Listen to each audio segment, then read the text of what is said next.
In the previous lesson, you would have learned that JavaScript variables are an incredibly useful tool. Variables are integers and strings, numbers and words that are constantly changing and are the core of every programming language. You would have also been using variables for mathematics. Remember, we can set a variable by using the var keyword, followed by the name of our variable, and then the value of our variable. For example, we can add two variables and assign the value of the variable like so. Var x equals 2, var y equals 5, var sum equals x plus y.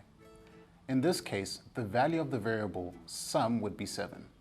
Also remember that we can simply add the same variable to itself. For example, var x equals 2, x equals x plus 2.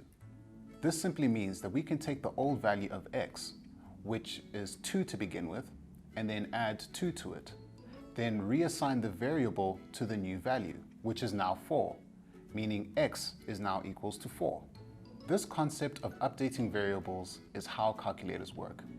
Whenever you input a number into a calculator and then press the multiply button followed by another inputted number, the calculator takes the number you inputted and multiplies it by the new number you inputted, and then displays the result. And now you're ready to build your very first one. By the end of lesson 4, this is what your calculator will look like when you've programmed your app. You'll be able to input any number you like by clicking the large gray buttons, and then click an operator to do a mathematical calculation. The calculator will then display the result right back at you. Pretty straightforward, right? Let's briefly talk about the three main points of designing a good functional app. The first, does the app solve the problem? Well, a calculator definitely allows us to do quick maths without having to do the calculation ourselves.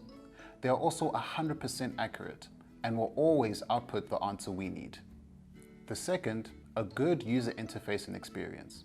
This app has large buttons with clear symbols that we understand. When placing our cursor over the buttons, a hover effect indicates that this is a button that can be clicked. The large green window displays our answer right back at us too. At this point, this interface is looking great. The third point is data. Remember how I said calculators use and update variables? Well, all of those variables are data. That data is stored in your app and is updated as we perform operations on our numbers. When you get into coding your calculator, you'll notice that the labels and the buttons are broken and that all of the operators are adding numbers together.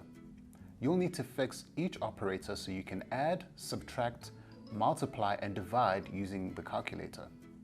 To do so, you need to update your variables accordingly, similar to what you did in the previous lesson. There is also another fun app for you to fix after you've made your calculator. So good luck. Remember to read your questions carefully and don't be afraid to ask your teacher for help.